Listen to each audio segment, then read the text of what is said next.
Hey everyone, and welcome to episode 45 of That Gives Me Anxiety. 45, wow. I'm recording the intro for this episode a little bit early because next week I will be, or the week that you're listening to this, I'll be in New York City. Yeah, going there for a wedding and then gonna go to my office for the first time since the pandemic started. That'll be strange.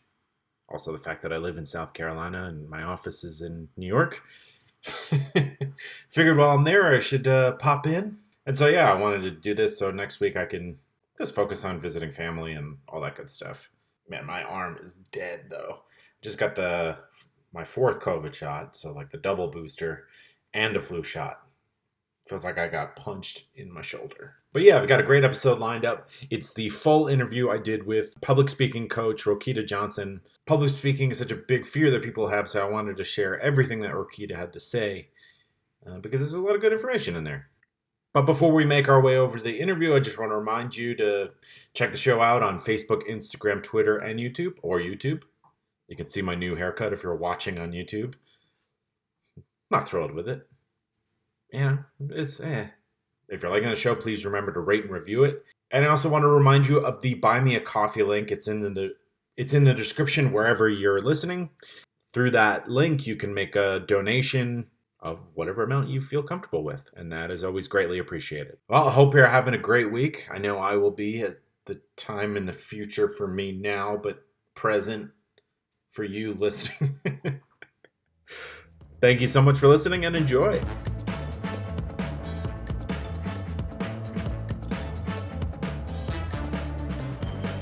Joining me on the podcast, I'm thrilled to be speaking with Roquita Johnson, who's a certified speaking coach. Oh my goodness. Roquita, I'm so excited to have you here with me. Thank you, Patrick. I'm so excited to be here as well on this Friday.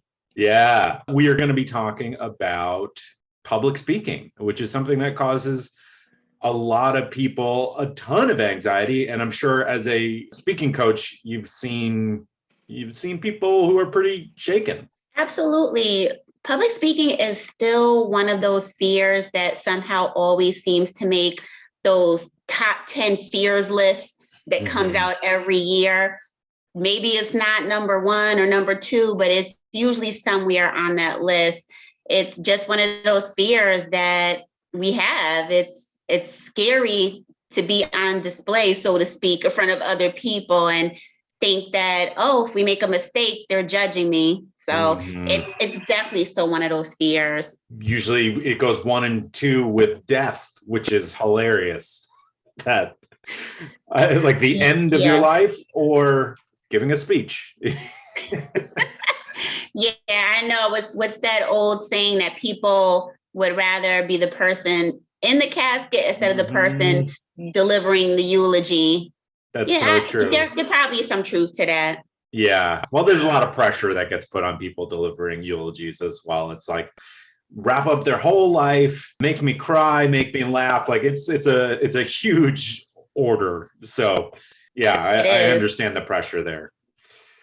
Well, why do you think people are so nervous about public speaking? There's a few reasons, Patrick, not just one.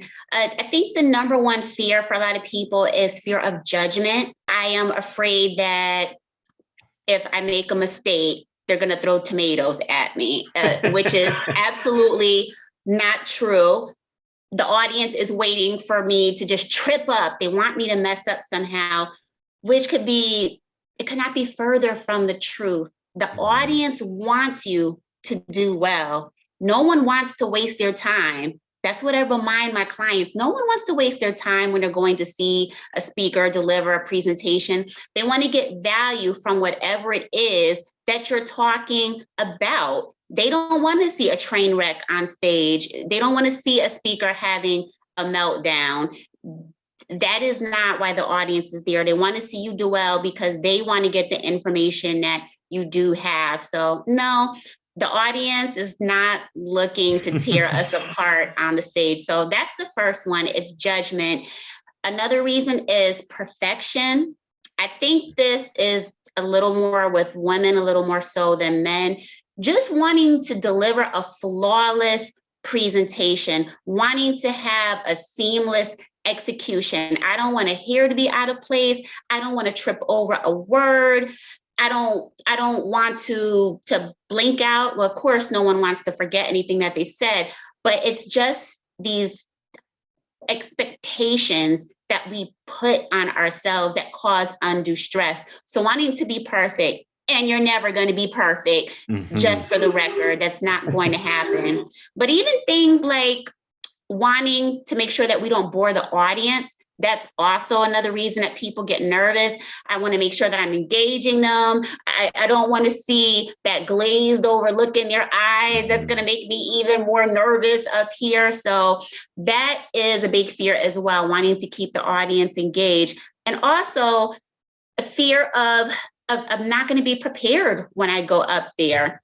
Now, let me say this. If you did not prepare for your speaking engagement, then yeah, you should have some type of fear there. You deserve that in a way, because you most likely had enough time to prepare. So fear of not being prepared. But I think for a lot of us, we are prepared.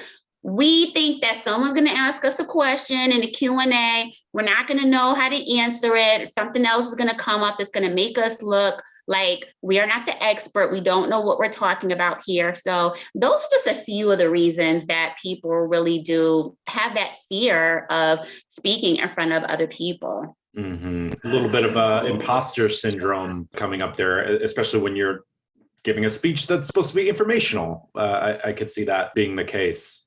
That's a big one, imposter syndrome. I've actually had some women say that to me when they schedule a discovery call.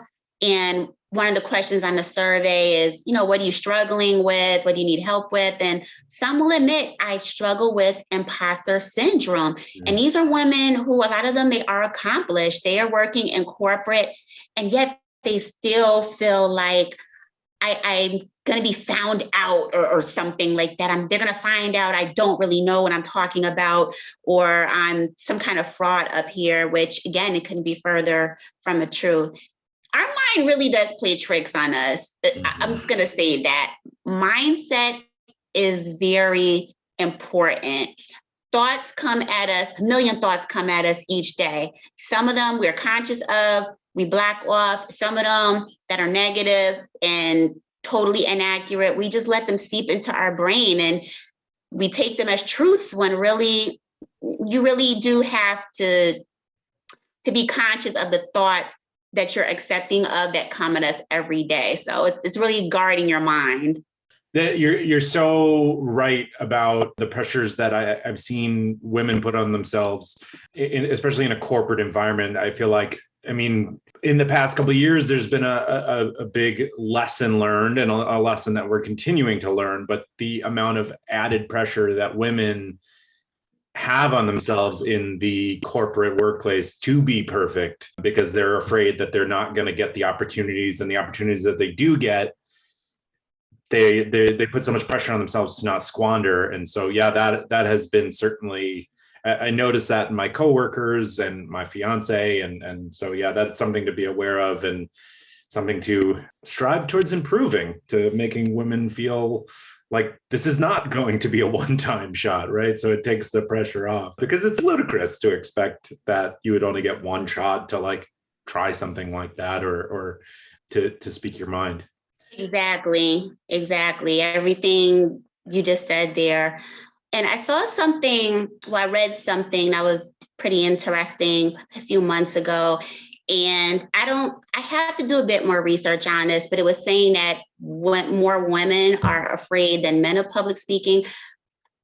I couldn't really substantiate that, not the way I wanted to. I put it like that. I really need to get some real information or evidence on it to support that. But I know that one reason that they gave is that more men, talking about in corporate here and work, men, even going decades past, have had more opportunities in general to do public speaking.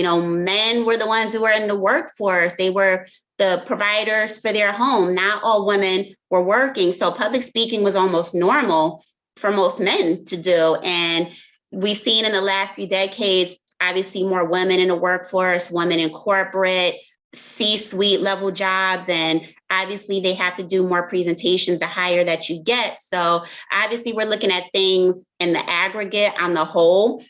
Not every woman is fearful of public speaking or has imposter syndrome. But I just thought that was interesting. And there may be some truth to that. More men in general have had more opportunities to do public speaking. So again, I think it also goes back to just that. It's just having opportunities to speak, because the more you do something, the better you will become. The more practice you put into it, it starts to become like second nature. Can we talk? I know you've got a lot on your plate. You've got work, you've got friends, you've got family, pets, you've got the people that you make small talk with at the coffee shop or gym. You've got that bird that you see when you wake up every morning outside your window that you've projected things onto. Look at that bird. Doesn't even love its family. It's always by itself. You do that. Everyone does that. Point is, you've got a lot on your plate. Well, that's why there's Instacart, to take a little bit off your plate. Using Instacart, you search for all your favorite foods and things that you need from the grocery store, all online, all while you're looking at that bird, wondering why it hasn't called its mom. And they deliver it to you. They go to the store and do the shopping for you. And they can deliver it in as fast as an hour. And you can sign up by clicking the link in the description, wherever you're listening or watching. And that's a great way of supporting the show. So it's a great way of supporting this show. It's a great way to make your life a little bit easier, because we all know that you have so much going on, like wondering whether that bird judges you back. Well, with the fear of judgment, do you think that's probably getting a little bit worse with how easy it is to record somebody and throw it up to all their followers, right? Like, whereas let's say it was 20 years ago, I would be more afraid now that I would say something incorrectly and or be like appear to be sweaty or something, and then have it go viral on TikTok or something. You bring up a very good point. That's very relevant thinking about the times that we're in now, because everybody does have some type of device that they're whipping out and recording. It's really nice when you are the speaker at an event and the rules are laid out for the audience, though, which they usually are. No devices, you cannot record this, because for one, that organization, they own that material. They want to be able to put it out themselves. So they don't want anybody else putting any snippets out there for all the world to see, especially people have to pay to come to these events. It's not fair for others who didn't. But you're right, that is a very real fear for people if that kind of rule is not in place, or people can just take out their phones. I like to think most people in the audience are a bit more courteous than that. You know, if it's a smaller audience, it's way easier to see someone pulling out a phone, and that can make you very self-conscious and whatnot. But that is a good point. But I would say from my own experience, most events I've been at, I typically don't see the pulling out the phones like that. Maybe because that rule is in place, though, quite honestly. But I think we all have to remember that we are humans, and especially if you're on the stage under bright lights, you probably are going to sweat up there. It's just going to happen. And especially if you've got a lot of energy going, you've been working that stage talking for a good 45 minutes, it's going to happen. So there are just some things that we just have to chalk it up to. I'm human. This is what it is. But also, for the most part, thank God for those places that have the rules in place that you cannot sit there and record our speakers. We will put the final material out where they will look great. Absolutely. And I guess that brings me back. I love your positivity towards our fellow human beings. But I think, like, if you're at an event and someone near you pulls out a phone, it's like kind of disturbing everyone around them, right? So it's like it is more unlikely that they would do that, even from like a sociological perspective. Like, you're disturbing the herd by pulling your phone out, kind of thing. It's very distracting. You know, I've only probably seen it a couple times. Like I said, for the most part, I don't. but it is very distracting for the people around you. Most likely, again, if it's a big audience, you're looking out into the mass of people, you probably won't notice that person who has the phone on you unless they're sitting in the first 2 or 3 rows. Mhm. But for those people sitting around that person, it is very distracting. So it happens, but I don't see it that often. Thank goodness. I'm thinking more of us are starting to have a little bit more etiquette when we come to these events.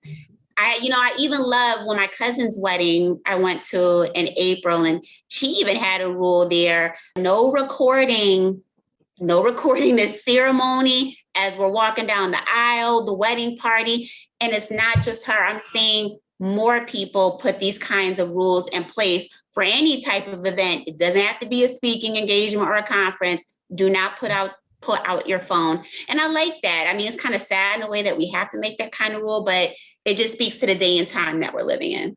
That's great. Yeah. Especially for your cousin's wedding. It's like, we hired a wedding videographer. That person has it better than your phone. Yes. Yeah.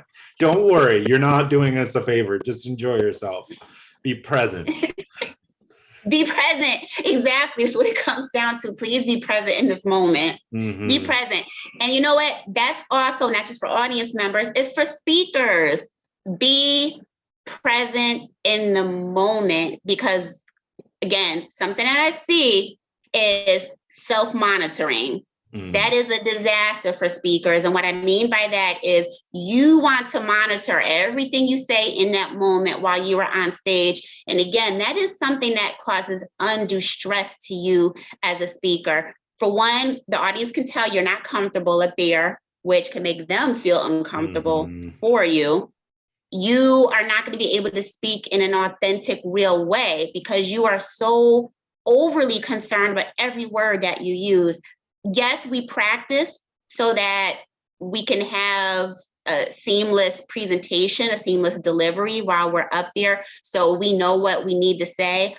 But when you're in the moment trying to self-monitor, and I would say self-monitoring, again, it usually comes from fear of the audience judging us. That is just not a good approach to go. And again, it's something I usually see a little bit more with women, self-monitoring, but you don't want to do that in the moment. Be in the moment. Love it. For good life advice and for public speaking. Is there a typical person who comes to you? Or what do people usually want? Are they corporate, or are they about to give a wedding speech? Who usually works with you? Great question. So my clients are Christian female professionals and entrepreneurs. So those women who do work in corporate or women who have their own businesses. A couple of my clients, they are dentists. They own their own practices, and they are starting to expand their territory a bit more, meaning that they are doing more conferences, speaking at summits, being a part of books, which means that you do have to go on book tours and do presentations. So they're not just using their skills for the work that they do, dentistry in this case. They also have another message that speaks to their heart that they want to get out to the masses. But corporate women as well, the professional women, like we were saying, they want to move up the corporate ladder, or I'm in this role now and it's more visible. It's different when you were in corporate before and you could kind of be under the radar a bit, but when you're moving up the ladder, you're going to be more visible, which means that you're going to have to do more public speaking. And if you don't recognize where your weaknesses are and get the help that you need, it really can be a hindrance to your work performance. So those are the types of women that I get. They know that I am out there more. I'm doing more press stuff on behalf of the organization I work for. I need to come off as more confident. I feel like I am using those filler words. Like is a big one, especially with the millennial generation. So these are things I need to work on. How do I practice my material? How do I decide what content should be in this presentation? I know what it's about as a whole, of course, but I don't want to ramble and when you're rambling, that's usually a case of not pinpointing exactly what it is that you needed to put in that presentation that sticks to your core message, and then practicing it in such a way that you can keep yourself on track. So definitely the professional woman and the entrepreneurial woman, that's who my focus is. Of course, when I do trainings, group trainings at organizations, that can be both men and women. Great. Oh man, I edit the like, ums, and ahs out of this podcast, or some of them, right? Not all of them, just because it is. It's. I try to keep it from removing how the person sounded, but I just try to clean it up. And gosh, it takes me a long time to do, because it's a bad habit I have. It's a bad habit that other people have as well. And I definitely want to ask you how we can overcome that. But I also wanted to say that my reaction to what you were saying is that it seems as though taking a public speaking class would be good for everyone, right? Like you just described corporate women, people who are getting more visible, but being able to speak and mention ideas to a boss, no matter what the job is, would seemingly help you get further in life. So it's like something that I would definitely encourage people to pursue. Yes, public speaking skills are for everybody. But that's the great thing why there's not just one of me. There's a lot of public speaking coaches out here, because pretty much they all focus on a particular type of client that they work with. There may be some that really just want to work with professional men. There are some who they may work with women. Let me see, what's a good example? They may work with speakers who are just beginners. That could be one type of client. That's partly my client too. I love women who are inexperienced or relatively new to public speaking. But just what you said, this really is a skill that is for everybody, because even when you are in, let's say, a meeting with your boss, and your boss asks you a question, hey, what do you think about this project right here? That's what we would call an impromptu question. You didn't know that question was coming up. You didn't have time to prepare for it, but you do have to answer it. This is your boss, for one. So public speaking can also cover impromptu speaking. It's not always about giving formal speeches, formal presentations. Public speaking can cover different aspects. Impromptu speaking is one of them. How can I confidently give an answer where I don't sound like a bozo here? Even, I have to give an answer to this, and I need this to sound like it has some type of structure to this answer that I'm giving, and that I'm not all over the place, things like that. And I love that you asked this question, because that is one of the suggestions that I give my clients when it's like, well, how can I practice public speaking skills in everyday life? Because we're not giving formal presentations in everyday life. However, there are other things that we are doing that involve public speaking. So I tell them things like, speak up in a meeting. If you have a meeting at work, have your remarks prepared. What's your opinion on one of the agenda items? Because most likely you've gotten the agenda in advance. Hopefully you've looked over it. What is your thought about something in particular that stands out to you? You might have a strong opinion about something. So prepare your remarks in advance so that you can speak up in that meeting. You might be speaking for 1 or 2 minutes. That's not going to kill you. It's different than when you're speaking 20 minutes. That might be intimidating for you. If you're having Thanksgiving or Christmas with your family, some families like to say the prayer, the grace before they eat. Volunteer to say the grace. That is a form of public speaking. Mm-hmm. If you're in church, read an announcement or greet visitors. You still got to speak to people. So those are little ways in everyday life that we can hone our public speaking skills. It doesn't have to be a formal 45-minute presentation that we are preparing for. Love that. I come from an improv background, and I feel like that I started, a little background on my career. I started working in news in like 2011, and got an opportunity to be a presenter and was like, oh my gosh, I better do something. So I started taking improv classes to like help me improve my delivery and to also be okay with in the moment stuff. And yeah, that's something I always recommend to people because it makes me more comfortable giving presentations or on first dates back before I met my fiance, things like that, parties where you don't know anyone. So I think those are all other opportunities where you're practicing. It's a very similar skill, public speaking and improv. It's just kind of developing skills to be comfortable in the uncomfortable. Yes, improv is excellent. I love that you mentioned that. Some people that I do know, they have taken improv courses, and it does help you feel comfortable being in the moment, being unprepared, just being uncomfortable with the uncomfortable, because we are all going to have moments where we didn't know that we would have to speak up or give our opinion on something, but it happens to us in everyday life. Even when you're chatting with a friend, your friend asks you about something and maybe you hadn't thought about it before, but you answer him or her in the moment. But improv is absolutely a great way to sharpen your off the cuff speaking skills. So a lot of people do utilize that. I think improv is especially helpful too for people who want to speak on panels, because I know that's one reason people get nervous about when they're asked to be on a panel.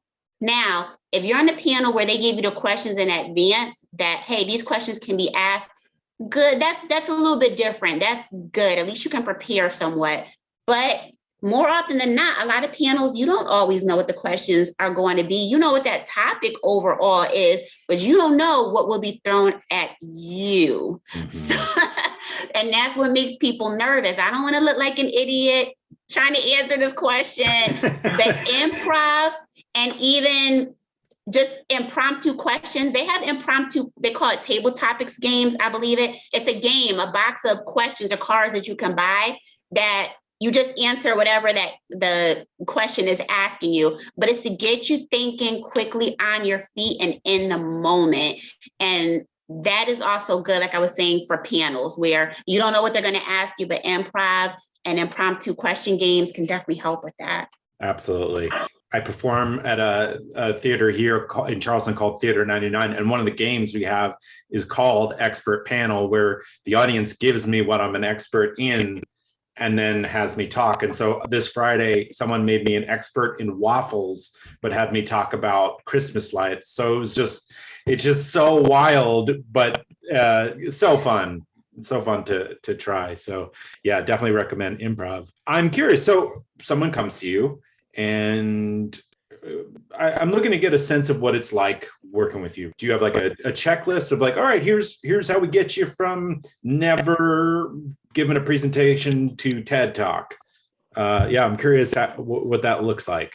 The women who come to me, I do have them fill out a consultation. For a consultation call, they answer a few questions online on my website. So that at least gives me an idea of where they're struggling with, and I can get into more detail with them when I actually have the conversation with them. That's also good because if they're coming to me with something related to public speaking or presentation skills that's not really in my wheelhouse, then I can refer them to someone else who I know will be better. For example, if you're saying, well, I want to do a TEDx talk coming up soon in my town, I want to prepare for that. I haven't done a TEDx talk yet myself. TED Talks are a whole different category in and of themselves. It's public speaking, but it's a whole different category. And there are coaches who deal specifically with that. So having them fill out the survey gives me an idea of what they need help with. It also gives me an idea of what their goals are. What do they want to do with their public speaking exactly? It's rare for someone to just say, I just decided to take public speaking just to feel more comfortable.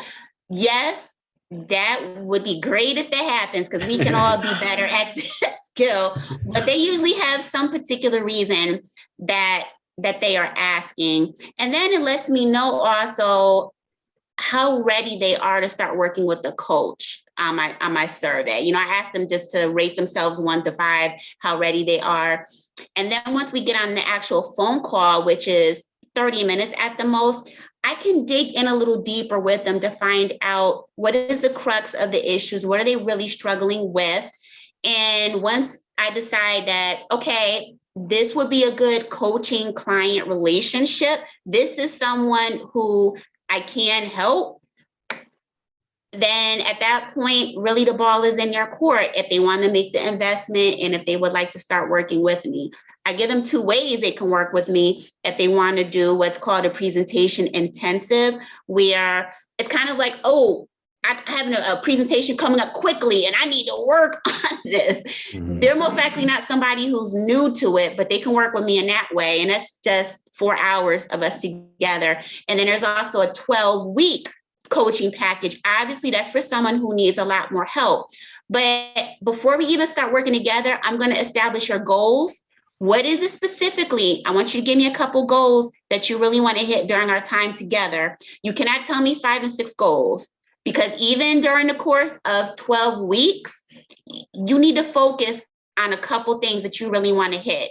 Of course, during our time together, we're going to be able to hit a lot of other things in the process that you probably wanted to work on, but it really is client driven. Coaching is a little bit different from consulting. Consulting, you bringing me in, I'm telling you what you need to do. Mm-hmm. Coaching, I am still going to tell you what you need to do to get where you want to be, but this really is a partnership. Mm-hmm. I am letting you set the end goal here. I'm going to show you how to get there. I'm going to show you the tools, the methodologies, the formulas, the structures, everything that you need to get there. So I really I'm very particular about who I work with, in particular about the goals that they set, because I want to make sure that they do reach their goals. So a lot of it is driven by them, the end goal, but I'm going to show you how to get there. What makes a good public speaker? Public speaking in general, content, delivery, structure. I would say those are the 3 bedrock elements, the foundation of public speaking. So a good public speaker, you're going to take from those different areas. The content, for one, like I said, what content needs to go in here? What's the core message? That's the first thing I like to establish with my client, because a lot of them will have something in general, maybe a nebulous idea about what I need to talk about. But if you don't know what the one message is that you need to hit, you're going to go in every direction, and this is not going to support the bottom line message. And you're going to confuse the audience. You're going to ramble. You're going to go off track. No one's going to know what you're saying. So content, and that, when we talk about that, content is very key. What do we need to put in this presentation? When we talk about delivery, how are we looking at our verbal and our nonverbal, AKA body language? That is important there. So how do we engage the audience with our words? Vocal variety in that sense. And then our body, how our stage presence is when we actually own a stage, when we pace the stage. Are you just standing still? Are you using gestures? Things like that all come in delivery. The structure of the presentation, you can have the best content in the world, but it does need to have order. It needs to have a logical flow to it. The audience needs to be able to follow you easily. So that's really what makes a good public speaker. A lot of things fit, almost everything, quite honestly, fits into those 3 boxes. When we talk about engagement, because that's a big thing with the audience, how do I engage my audience? How do I interact with them? A lot of that will fall under delivery. Your content, how do I manage my nervousness? We will talk about that. I'll give you a few techniques for that too. Something's going to work for you. Not every suggestion that I give when it comes to managing nerves may work, but something's going to work for you. So I just wanted to add that there. That's great. I feel bad for people who are listening to this and not seeing how you're delivering everything that you've been saying to me, because there's a corresponding hand movement. You're using your smile. You're changing how your facial expression is. incredible, is incredibly engaging how you're speaking right now. So I just want people to kind of get a feel for how you just said that, because it was incredibly charming. That was wonderful. Thank you for all the information. Today's episode is sponsored by my Software Tutor. Can Excel be my friend? Do you want a new friend? Thinking about making new friends both makes me excited and sad. So it can be hard to make friends as you get older. And so I feel like sometimes you get surrounded by people. It's like, yeah, I guess we're friends. But also, if you truly connect with someone, you can make new friends as an adult. On both sides of the fence here. So Excel can be your friend, or it could be surrounding you. That's just probably because you don't know it that well. Many people, I've deviated so far from the copy. Let me get back to it. Can Excel be my friend? Many people have wondered this for years. The answer is, yes, it can. That was so much shorter than where I was going with it. All right, let's talk about my Software Tutor. They offer 3 levels of real-time Zoom-based courses with a live instructor. They all deliver practical, functional business skills in a friendly, supportive environment. That sounds nice. I mean, it could be so daunting to learn Excel or make friends. These courses will increase your marketability, whether you're an employee, job seeker, consultant, or contractor. That sounds pretty good. Register at mysoftwaretutor.com and use the promo code POD20 to save. And use the promo code POD20 to save 20% off all registrations. You kind of led me right to my next question, which is, this is a podcast about anxiety and mental health and trying to make things a little less scary where possible. So I think at the end of the day, people understand, all right, if I'm prepared, we go through these coaching sessions, I'm going to be ready. I'm going to be feeling good. I get out there and I stumble, right? Like that could always happen. Do you have tips for people, I guess, for just generally releasing their anxiety or alleviating their anxiety, and then maybe something that they could do in a worst case scenario where they come out of the gate stumbling and their confidence is shot? I do. So I have a few tips that will help people to manage the nervousness. And if you notice my wording just now, I said manage nervousness. I didn't say eliminate nervousness. Why? Because even the best speakers, the top speakers in the world, they'll tell you they still feel a little bit of nervousness, that little, that tensing up slightly, or the butterfly in your body and your stomach right before they hit the stage. So nerves are for everybody. Yeah. Maybe we'll make that a slow. Nerves are for everybody, but it's how you manage them, because we so often think about nerves in a negative way. But you know what? Nerves can also be a good thing. It depends on how you think about them. It's so true. Just to jump in real quick, I've been performing for more than 10 years on stages, and I used to be afraid of that nerve, and now I want that feeling. I want, it's like a drug. It's a very positive rush of adrenaline. So yeah, I just wanted to back up what you were saying for people. Like, I was scared as hell, and now I look forward to getting on stage. You just feel alive. So yes, I'm sorry. Continue. Yeah. You feel alive. That's exactly what I tell my clients. I'm like, if you actually don't feel at least a little bit of nervous, I'm not talking about full-blown paralysis, but a little bit of nerves, still a couple butterflies in your stomach, then I probably would worry about you.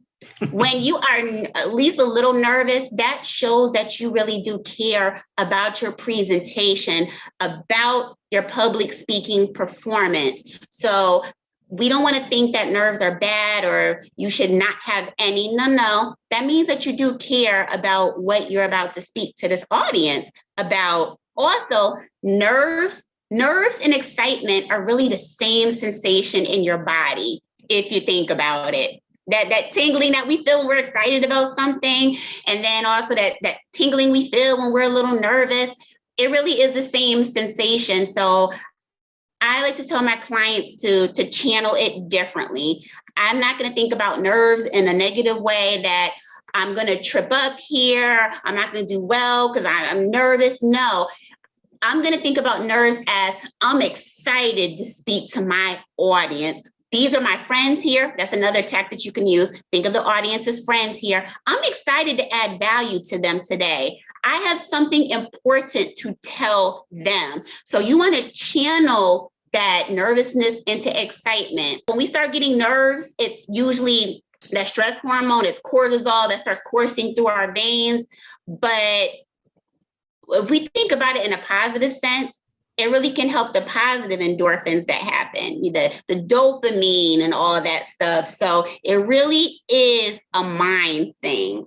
Like how they say it's all mental. We used to hear that when we were growing up. It's all mental. I didn't get that when I was a kid, but when I got to be an adult, then I understood what they mean. It really does start with your mentality about everything. So mindset is the first thing that I teach my clients, aside from being prepared, like you said, because you got to be prepared first.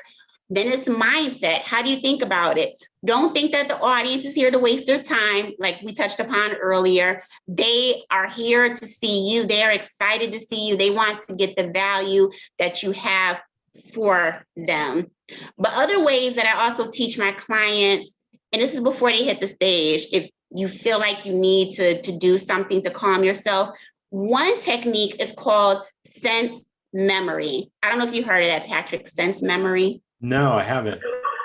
Okay, so this is a tactic that is often used by actors. Some actors were trained in this, like it's not a brand new technique, but speakers can also use it as well. It's when you recall an experience that you've had before in which you want to exhibit the same quality to the audience that you had in that experience before. So here's an example. When I won the Toastmasters, because I'm a lifelong Toastmaster. I don't know if you've heard of that organization, but public speaking and leadership organization.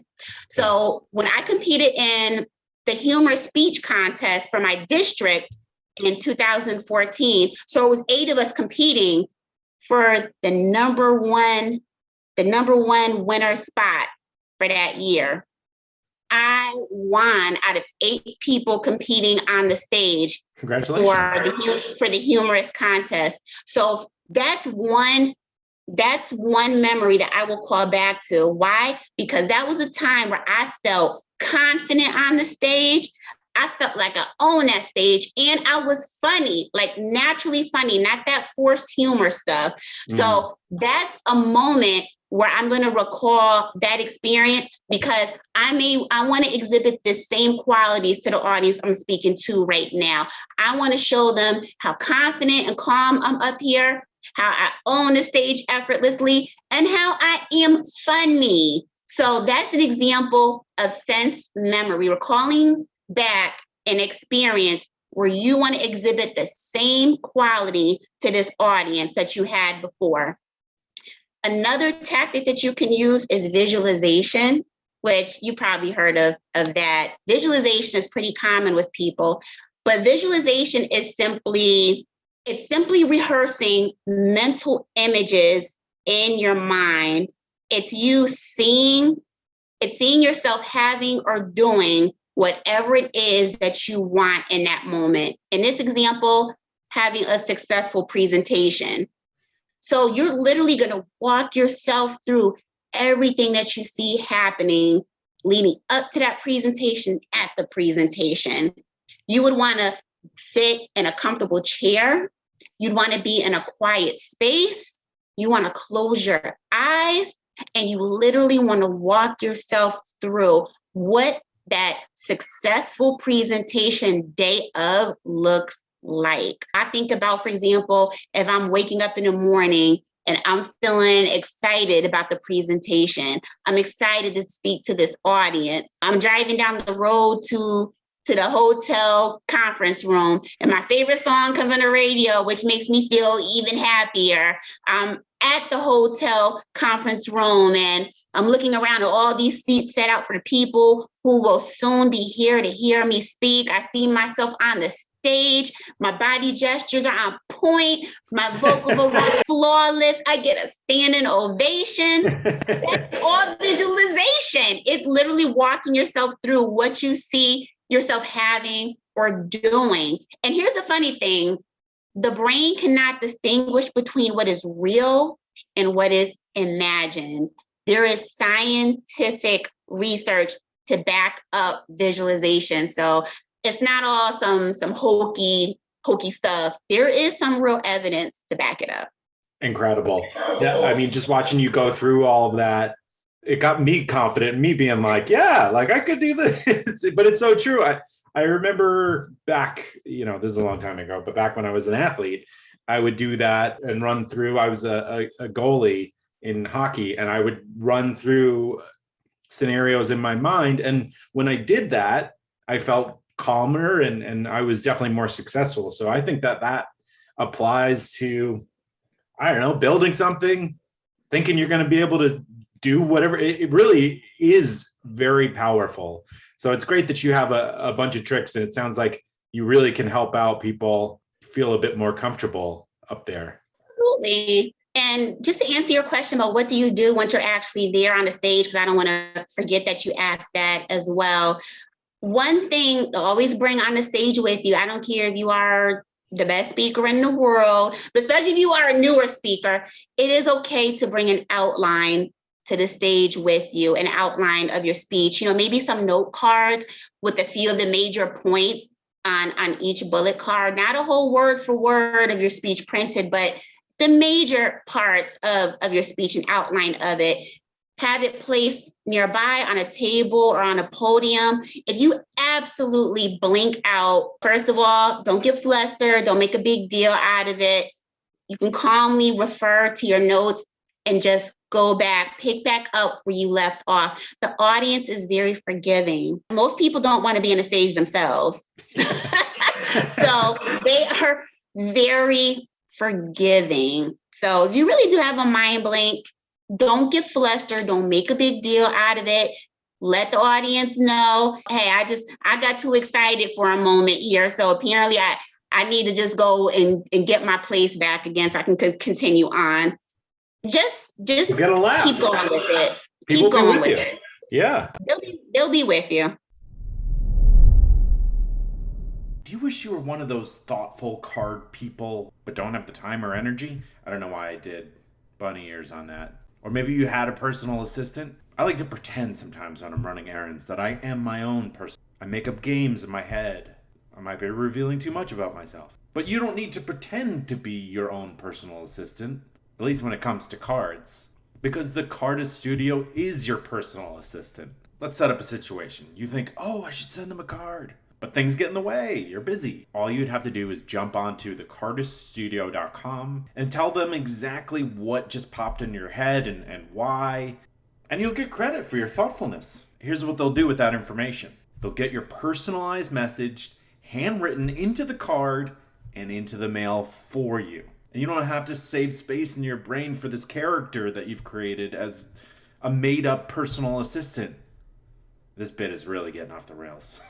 It's fast, it's custom, and it's a total life changer. Hey, you are a thoughtful card person now. Thecardiststudio.com. Thoughtful. Just got easy. And you can use the promo code ANXIETYPOD for 10% off your orders. I had a coach who used to work with everyone at the company I was working for when I was doing more news video and news reporting, who recommended for big events or big things that you're going to do, wearing your favorite pair of socks or shoes that make you feel powerful. Is that something that you tell your clients to do? Absolutely. Well, I would say this, when it comes to shoes, it's aesthetic, but it's also, especially for women, I want you to wear shoes that you feel comfortable in. Mm-hmm. Yeah. Those stilettos might look great for photos of you on the stage, but you are not going to want to stand in stilettos for 25, 30 minutes. Right. Some women can do it. Yeah, some women can do it. So more power to them. But if you're not used to wearing stilettos like that for that period of time, do not do it. Get shoes that you have broken in. They're not brand new, so you don't know how you're going to be standing in them for a length of time. Get shoes that are broken in. Have an outfit that makes you feel spectacular. Because what you have on the outside, that is going to affect you on the inside. You are going to feel more powerful, more confident. So you got to wear something that feels good on you and it looks good. The material matters, but also how it looks on you. So I absolutely agree with that. That can come down to a lipstick.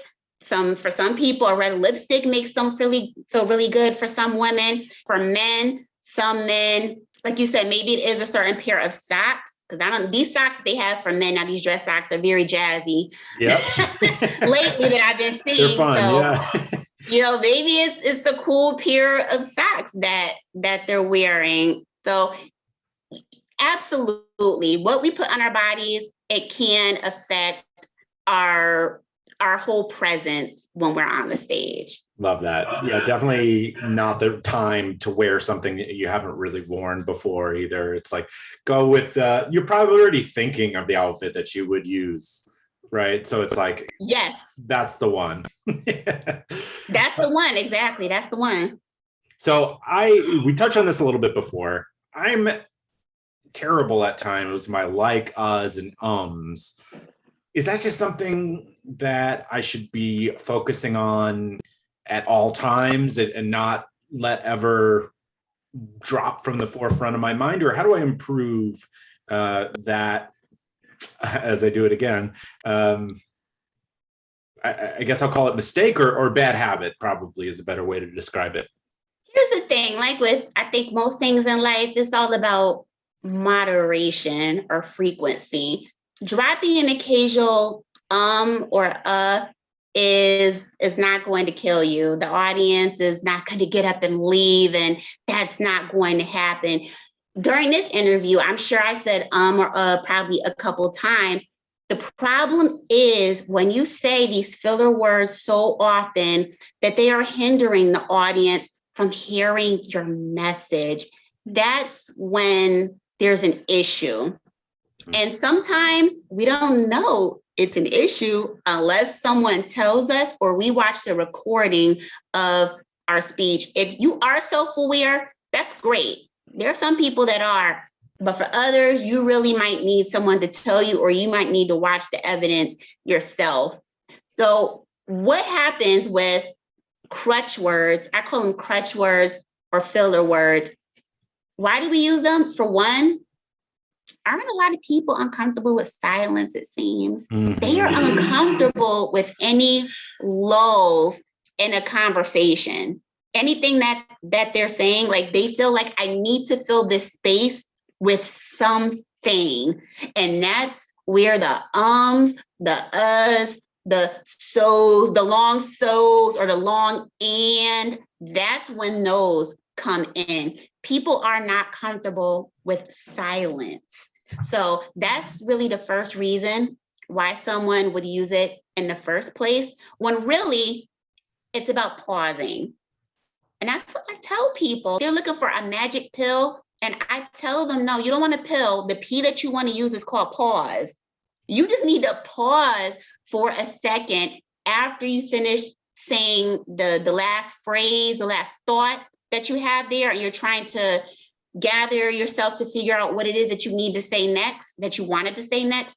Pause for a second. It is not going to kill you, and you will pick right up. You'd be surprised. Plus, the audience might think that the pause is intentional. You could look like you really are in deep thought, and that's another trick. If you really do lose your space and you don't want to say the crutch word, pace the stage for a moment and appear to be in deep thought. The audience won't be the wiser, and then you can pick right up without using a crutch word. Another reason that we may use crutch words, it's our minds racing so fast ahead of our mouth. That's how I like to call it. You got the thought in your head. I do know what I want to say. I didn't forget. I know what I want to say, but it's just like a rush, rush, rush. There's some kind of disconnect there with your mind and your mouth. Something is racing, and it's most likely your thoughts. So you just need to actually calm yourself down, calm your speech down, slow it down a little, give yourself a moment, and then go on to your next thought. It's just that we want to fill it with something. We want to fill that space there. Pausing is very effective to help prevent these filler words. That's great advice. I also think that giving a pause allows the audience a moment to absorb your point and breathe it in and catch up with you for a second. That's not such a bad thing for them to just have a minute. They see you taking a pause and it allows their brains to reset a bit, because at times I've seen public speakers kind of throw too much information at once and not understand that the audience doesn't have the same expertise and needs a little bit of a slower pace or some time to digest. Absolutely. I love that you brought that up. Pauses do serve their purpose. They really do. And you gave one great example. One reason that you would want to use a pause is, especially after you've asked the audience a question or you've said something very thought-provoking, where you really should want the audience to marinate on it a bit, you need to pause after you ask that question or after you say that poignant phrase, that thought. Pause, let them take in what you just said. Don't immediately step on your thoughts, is what I call it, when you're trying to go from one part to the other really fast. It's like you're trampling on their thoughts a bit.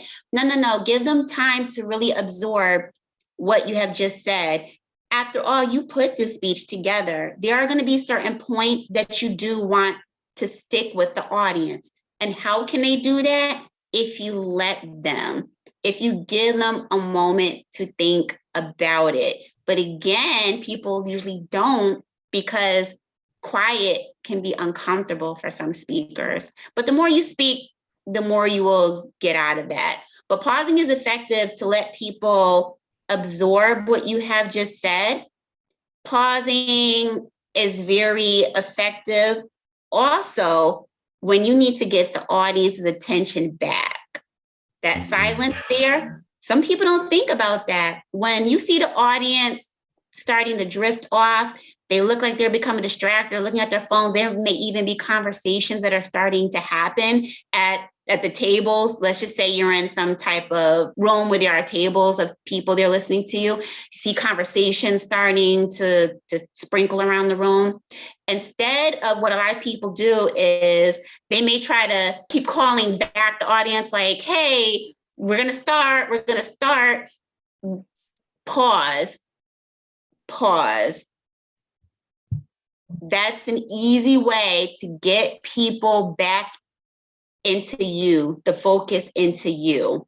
It sounds counterintuitive, but if we be quiet for a moment, if we're quiet, the audience's attention will be directed back towards us, and they will start to pay attention to what we are saying, because they're going to wonder why you stopped speaking. Mm-hmm. They heard you speaking all this time, probably weren't paying attention, but the fact that you paused, and you paused long enough to get their attention, that's good. That can bring them back in.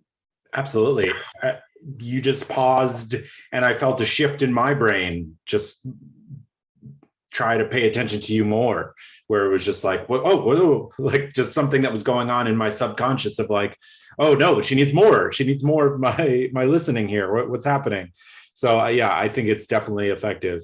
This has been an incredible conversation. I just want to make sure, is there anything you think I'm missing? Anything that I may have left out that you think is important for people to know? Tell people to get the help that they need if they feel like it's really a problem.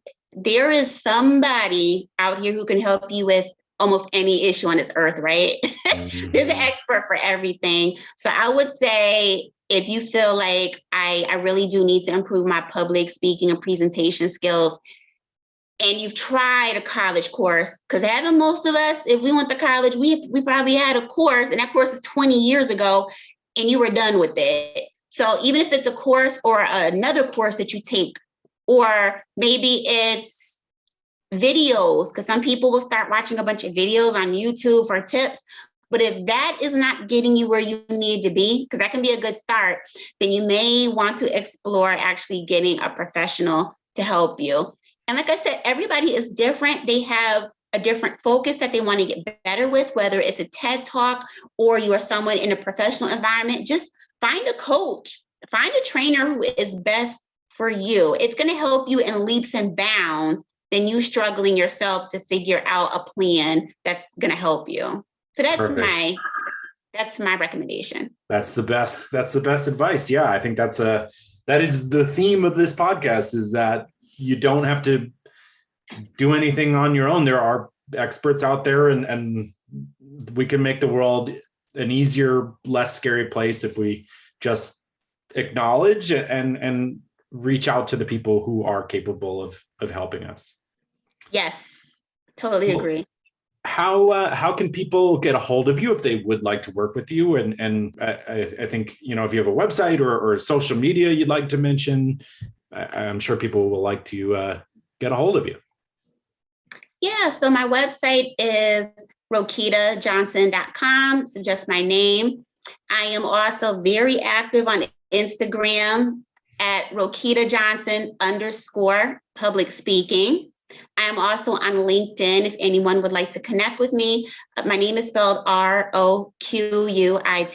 So Roquita Johnson. As far as I know, I'm the only Roquita Johnson on there. So that's the good part. You can easily find me. I also have a YouTube page, again, under my name, Roquita Johnson, where I have a lot of videos there. If you'd like to check out some tips, they are there. If you go to my website as well, I also have a freebie for anyone that signs up for my email list. It's more so geared towards women, but definitely if you want a freebie on how you can start improving your public speaking skills each day over 30 days, because that's what the focus of that freebie is. Maybe you just need to start somewhere. You can sign up for my email list and that freebie will be sent right to you.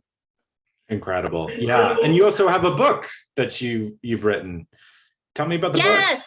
So I am a co-author of Speak Up, The Ultimate Guide to Dominate in the Speaking Industry. It is myself along with 30 other experts in the public speaking field. So this book is great if you are an aspiring, emerging, or current speaker, and you really are serious about the speaking industry.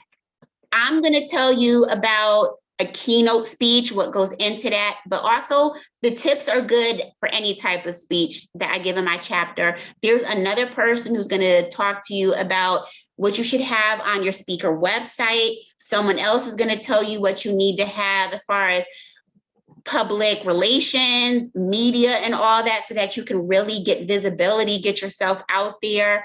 Someone else is going to talk about things for your speaking business, like insurance and all those other things that we don't want to think about, but we do need to think about. So it really is, it's just a wealth of knowledge from all the different authors who we all are in public speaking, but we have different specialties. So that book is out. It's through the Black Speakers Network. That's who did this book. We're all a part of that.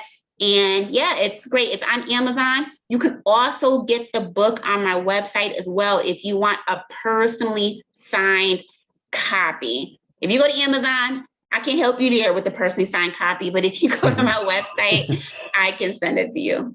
Awesome. Well, thank you very much for all that. And thank you so much for your time. Thank you so much, Patrick.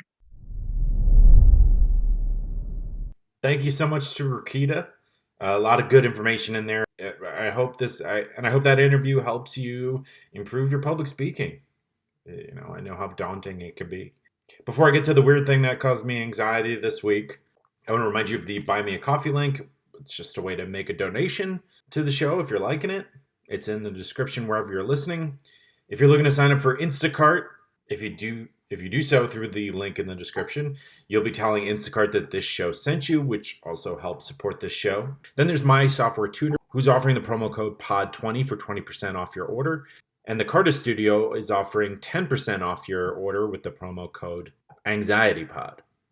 Okay, so the weird thing that was causing me anxiety, it's probably causing me anxiety now. It's not now for me, since this is in the future. I'm really keeping that bit up, huh? But while I'm away, Ollie the dog will be at, you heard his name. a boarding place, and it's great. Like the reviews are great. He loves going there, but the whole time that I'm away from him, I'm nervous that is he scared? Is he comfortable? And so missing my puppy will be what will be causing my anxiety as you're listening to this. Love that pup. Well, as always, thank you so much for listening. Have a great week, and I'll talk to you on Thursday.